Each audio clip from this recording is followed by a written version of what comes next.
welcome to our monsoon special. I'm meteorologist Pete Mangione. And I'm meteorologist April Warnke. And we have an exciting show here today, April. 3 separate segments. We'll be talking about the heat, we'll be talking about El Nino, and then we'll have a forecast from flood control.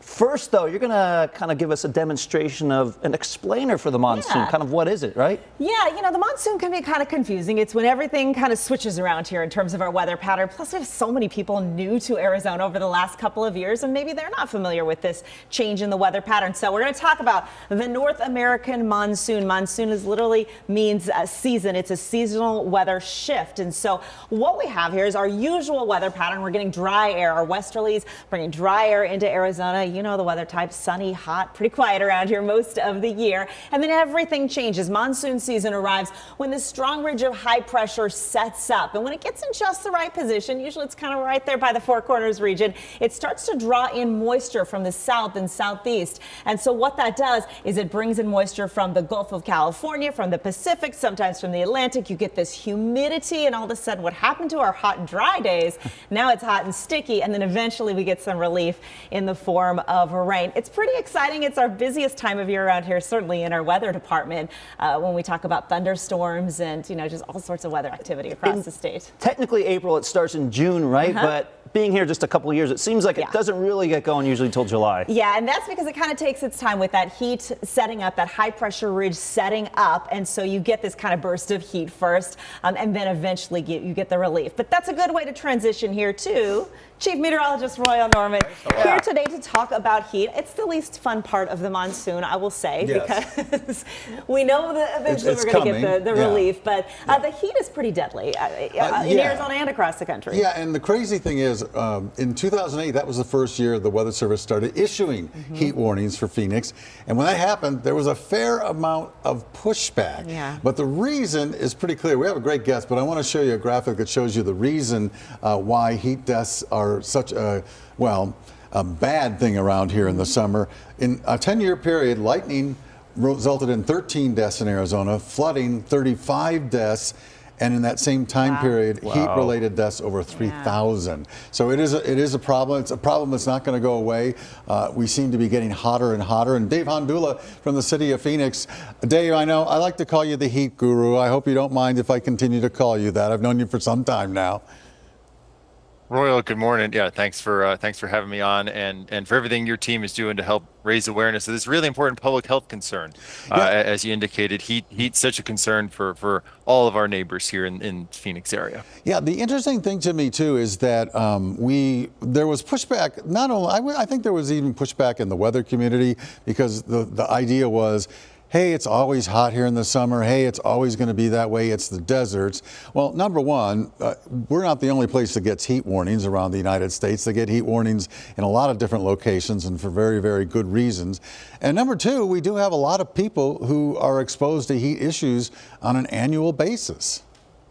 Yeah, just because something occurs all the time doesn't mean we shouldn't be issuing warning and advisory messages for that. And that logic extends well beyond weather. When we think about labeling of consumer products, for example, it's important that everyone knows that something might be dangerous or a concern for them if they use it every day or if they use it once a year. And I think the same thing is true for heat.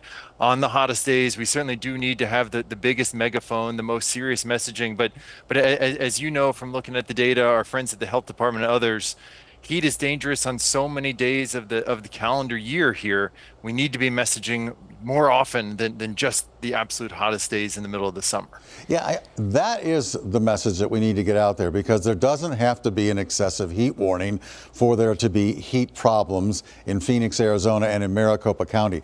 There are, we're going to put up the chart of the last 10 years of heat deaths. And I guess, first of all, we'll start with that, Dave, and say that I'm not going to say good news, but we have seen the number of deaths go down the last couple of years. That could be related to a couple of things. What do you think it's related to? Why have we seen that happen? Yeah, as you mentioned, there are a lot of complicated factors that are driving both that increase that we saw for over a decade and then the decrease. And we can't discount the role of the weather. I think it's fair to say we did get a little bit of a break in 2025 relative to 2023 and 2024. But we've also seen a lot of investment in the public center with money going toward programs like creating 24-hour and extended hour heat relief locations across the valley. And I know from talking to our partners who are at those sites every single day, lives are being saved and other really important actions are happening as a result of those facilities. So certainly a public benefit to that investment. How it's driving these numbers, we need our academic partners to jump in more to understand what's happening here. But I think that the public investment, the increased messaging, including from partners like you, just helping raise our awareness. A lot of intersecting factors here for sure. So do you attribute the big rise to both the weather that we had, or is it also related to the number of unhoused that we've seen in the valley over the last decade or so? Yeah, it's almost certainly a combination of those and other factors. I think you raised two very likely suspects. The trends we've seen in the weather, and particularly in 2023 and 2024, it's record setting in their own ways. Unsheltered neighbors in the community, absolutely at the highest risk. Also, substance use, an important factor here. We see a lot of overlap between heat death cases and substance use cases. And as we look at, for example, national trends in overdose fatalities, the pattern of those graphs looks very similar to what you show in there. So I don't think we can discount that as well. So going forward, how will your office and how do we all continue to fight this problem and try to get those numbers way, way down? Because as you say, there doesn't have to be a warning issued for there to be somebody at extreme heat risk. Yeah, here at the city, we're fortunate to be able to have a team who thinks about heat day in and day out. And I think for any organization that's listening, or even any family unit that's listening, I think what we're trying to do here is ensure that heat is in the conversation anytime we're making a decision, whether it's short term or long term. So we do want to keep leaning in to some of these shorter term strategies that appear to have been effective in recent years: the 24-hour cooling centers, the enhanced outreach and messaging efforts, the signage in downtown Phoenix. We've seen a transformation there in the past few years. But the long-term strategies can't be ignored either. What are we doing to make our homes safer, to make our outdoor work and recreation spaces safer? Those environmental controls are really important as well in shaping not just the number of people who might get sick or die from heat, but also the quality of life that we're all trying to enjoy here. Well, and that's the other thing I wanted to mention too, as sort of a last thing, is that we put up the chart about heat deaths, but there are thousands of people with emergency room visits that just swamp these numbers at all. So heat is a big player, and I use the term unhoused, but it's a big player for anybody who's outside for any length of time in the summer. Is that safe to say? Absolutely. We think about workers, we think about children, we think about people participating in sports, we think about people walking to transit locations. That outdoor exposure, as you alluded to, can be dangerous in a very serious way. But as we all know from day in and day out, it can just wear on us. It impacts our quality of life, our long-term health. I think about the decisions people are making about whether to do something outdoors versus indoors, to do something active versus sedentary, and how that's contributing to our long-term health. So I think we need to remain really thoughtful about heat today and thinking ahead multiple decades. Dave Hondulla from the city of Phoenix, thanks for joining us today. And I want to say that Dave's one of the fellas who has taught me a lot about this subject, and I do appreciate that, Dave. Thanks for spending the time with us. Royal, thanks so much for having us on, and hope everyone stays cool and safe this summer. Thank you, sir. You got it. Yeah. Well, and we had those extreme heat warnings in March of this year. Yeah. So we've been, And there already has been one fatality from heat, and we're not even into the season. So something to think about. Absolutely. All right. Thanks so much, Royal. And coming up next, we're going to be talking about El Nino. You're hearing a lot about this, the Super Nino, whatever you're hearing, we're going to talk about if that has an impact on the upcoming monsoon.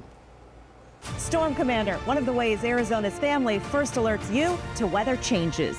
Live in the moment, giving you up-to-the-minute weather conditions so you and your family can prepare for what's next. Sponsored by SRP, only on Arizona's Family.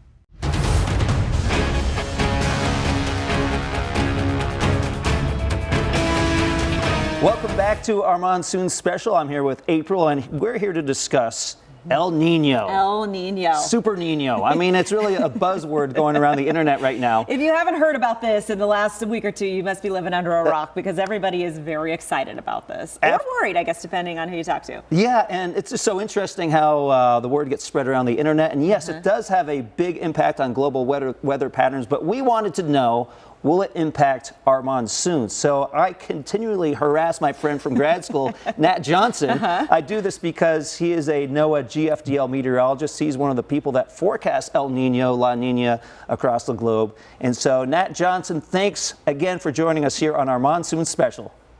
Yeah, happy to be here. All right, so as I ask you this question, I'm going to take a graphic full screen, and this basically shows the last 10 years for monsoon rainfall for Phoenix. Now, you're noticing past 10 years average around 2.5 inches. You got some higher than normal, others lower than normal. Now what I'm going to do is I'm going to show you the El Nino years, and I kind of picked years where the El Nino was around for at least part of the monsoon season. So there's an above average year, 2018, El Nino, a little above average. Then we have one below average, 2019.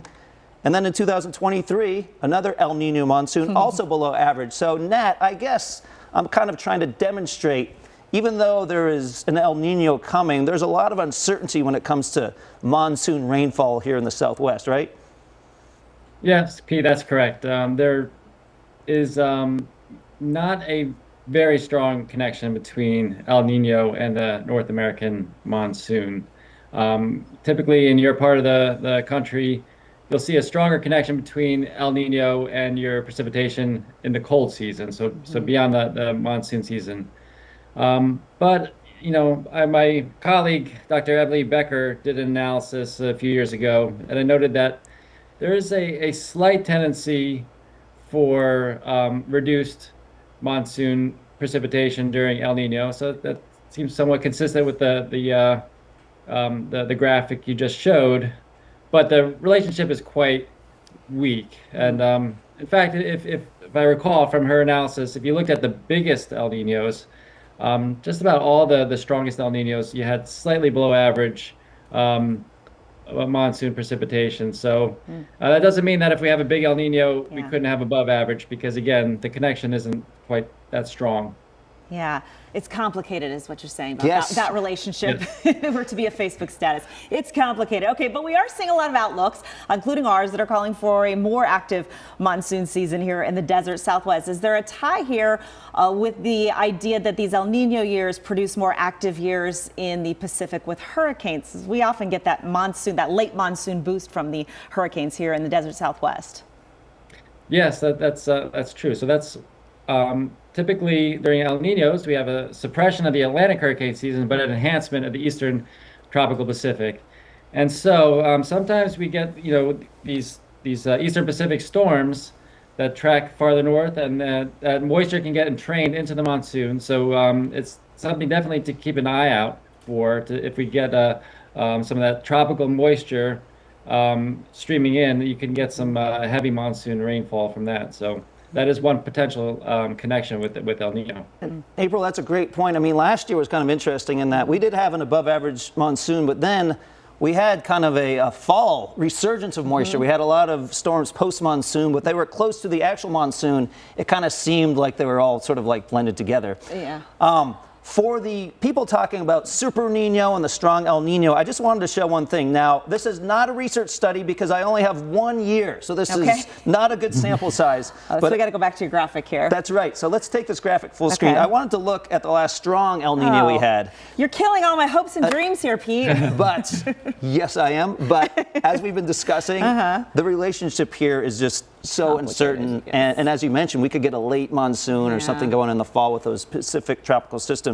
Another thing, Nat and April, that I've seen mentioned in various weather discussions when they've kind of drawn up a more active monsoon for rainfall this year is they mention how sometimes dry soil this time of year can actually lead to more rainfall. Nat, is that sometimes a factor that can override that El Nino factor?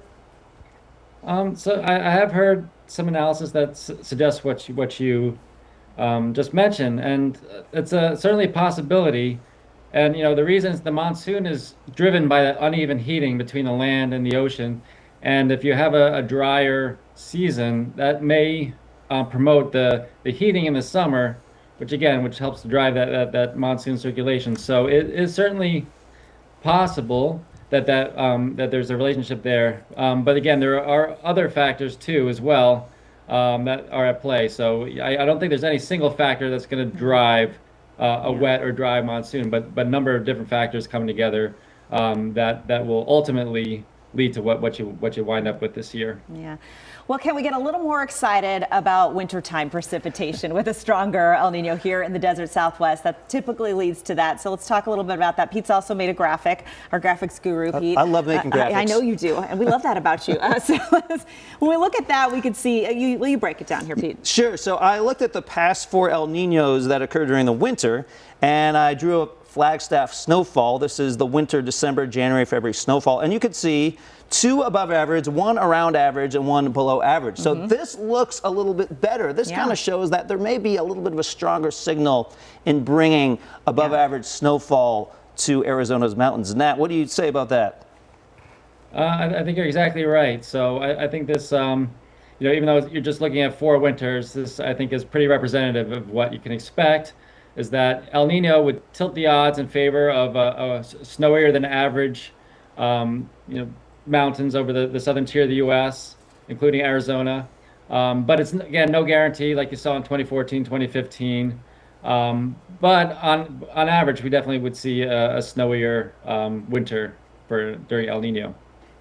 All right, Nat, we have about a minute left, and just maybe can you, in 60 seconds, I know I'm making this challenging, for people that are hearing El Nino, what does that actually mean? What actually technically defines if an El Nino actually exists? So El Nino is really determined by how warm it is in the East Central Tropical Pacific. So El Nino means warmer than average conditions in the East Central Tropical Pacific. And those warming conditions in the tropics, they lead to a cascade of weather impacts around the globe, altering the storm tracks and the weather patterns. And that's why even Arizona gets impacted by what's going on in the tropical Pacific. All right, Nat Johnson, thank you so much for joining us on our monsoon special. My pleasure. Thank you, Pete. Appreciate it. All right, so we won't hold our breath for that monsoon precipitation. We'll cross our fingers, though. But I think you can get very excited about ski season since you're a skier. I am very excited because this past season kind of a dud, April. We didn't have a ski season. We did not have one. Yeah, no kidding. All right, well, coming up next, we are going to talk to Maricopa County Flood Control, and we're going to talk about that monsoon forecast. We'll see what they think about this upcoming monsoon season.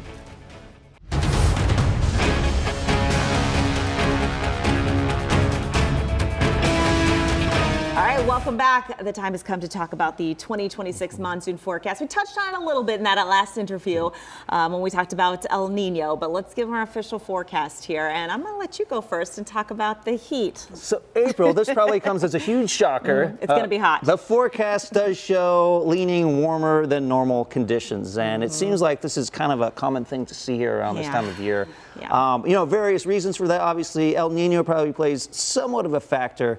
But often this means we just get a lot of that kind of brutal high pressure ridging, which is expected for the summer. But an important thing about all this is that even though the entire season may trend above normal, it doesn't mean you might not get a few more reasonable days kind of in between. We're really looking at an entire average here. Yeah. All right, so hotter than normal. Again, no one's probably surprised by that. I think people maybe have heard by now that we're looking at a more active monsoon season. Hopefully, again, when we talk about that El Nino correlation, it's not, it's not a sure thing. So we hate to be too hopeful, but it's not often we get to see an outlook like this. It really does favor the Four Corners region, including much of Arizona.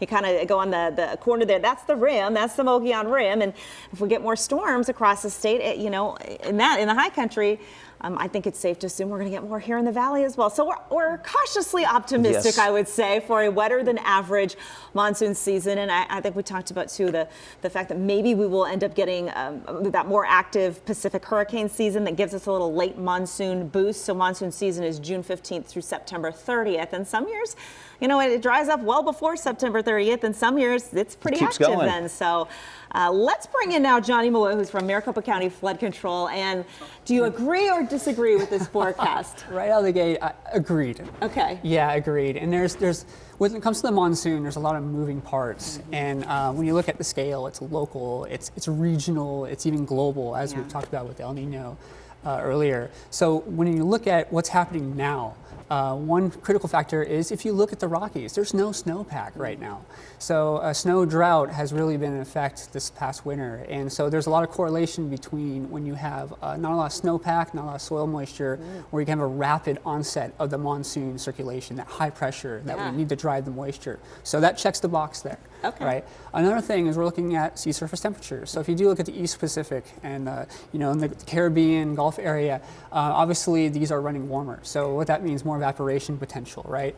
So if we can get that high pressure set up quickly, which all signs are pointing to that to be the case, then obviously that subtropical moisture in the lower latitudes has a free run into the desert Southwest. So one caveat to that, though, and we see that every season, is that high pressure is regional. So, and it does wobble. Yes. So we've had certain years in the past where if it's parked right over us, unfortunately that's the heat issue, right? That brings that right to the forefront. However, if it moves a little bit over, more favorable, you get that southeast southerly flow, then that's just more opportunity to get the moisture into the desert Southwest, specifically Arizona. So yes, all signs are pointing to at least an average or above average season. I find that so interesting about the relationship between lack of snowpack, maybe dry soil moisture, leading to more rainfall potentially. It's almost the opposite how I would think of it. Is that because, and let me know if I'm oversimplifying this, hot, dry soil heats up faster and that creates more rising motion and that kind of affects the circulation? Perfect, yeah. So this relationship actually was even realized back in studying the Indian monsoon in the late 1800s. So this relationship of a dry summer, or a dry winter, sorry, leading to more of a wetter summer opportunity. And yes, that's the case, because what we really need is to establish that high pressure ridge. And how you get that is through convection or lift, whether it be dry or wet.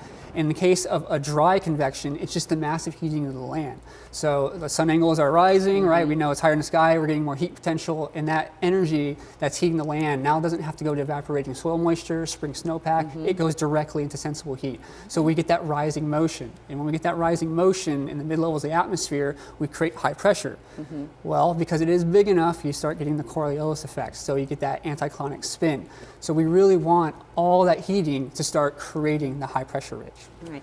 Well, now that we all seem to be on the same page, hopeful for a more active monsoon season, what is going on over at Flood Control now that you guys have that in mind? And what do you want people to be doing ahead of, you know, residents of Maricopa County to be doing ahead of a potentially more active season? Yes, and really I want to take a step back, and whether it's a dry or wet outlook, if you look at the climatology of our alert network, so this is what Flood Control uses to really get a sense of the rain opportunities in here. So it's not just Phoenix, it's actually up to southern Yavapai County, near Prescott, down to Pinal County, Gila Bend. So if you look at the entire network, we average about 70 rain days, you know, between that monsoon period. In the valley, it's closer to 50. But the point is, it's not zero. So whether it's dry or wet outlook, we always get those opportunities. And this includes heavy rain events.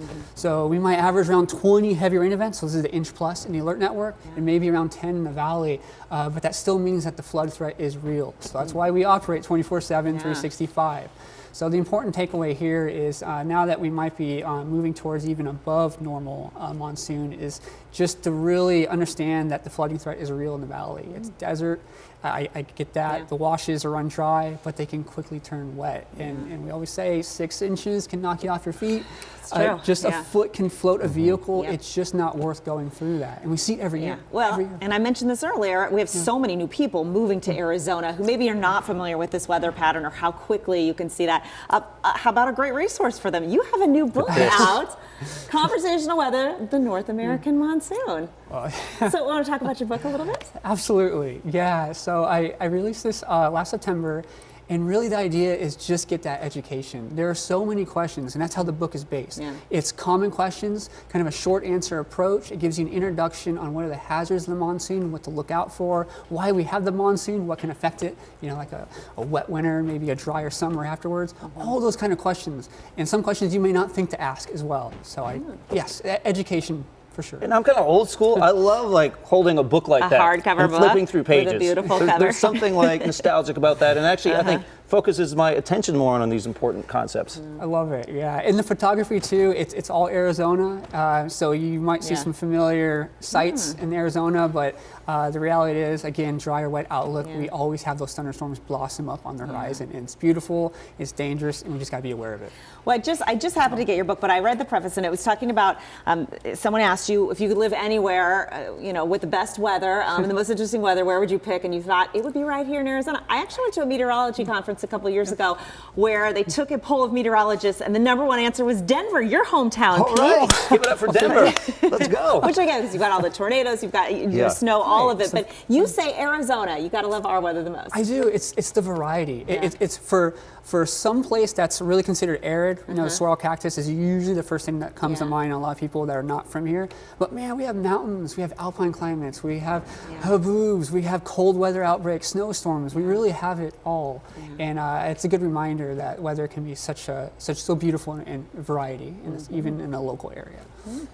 Yeah, I mean the monsoon season keeps me on my toes. Someone made fun of me, oh, you're moving, the forecast is going to be easy there, right? And I'm like, not doing the monsoon. Those thunderstorms are hard to track. I think it's the toughest thing to forecast. I mean, the timing of it, people think that you should be able to say like, oh, well, that's going to roll in at 2 p.m. And, you know, it's not like that. Yeah, a lot of moving parts. Again, that's kind of a theme with the monsoon. You get those local scale nuances, you know. Does a thunderstorm blow up a little earlier on this mountain to send the outflow? Does it intersect with another outflow? It can be very tricky and complex forecasting. All right.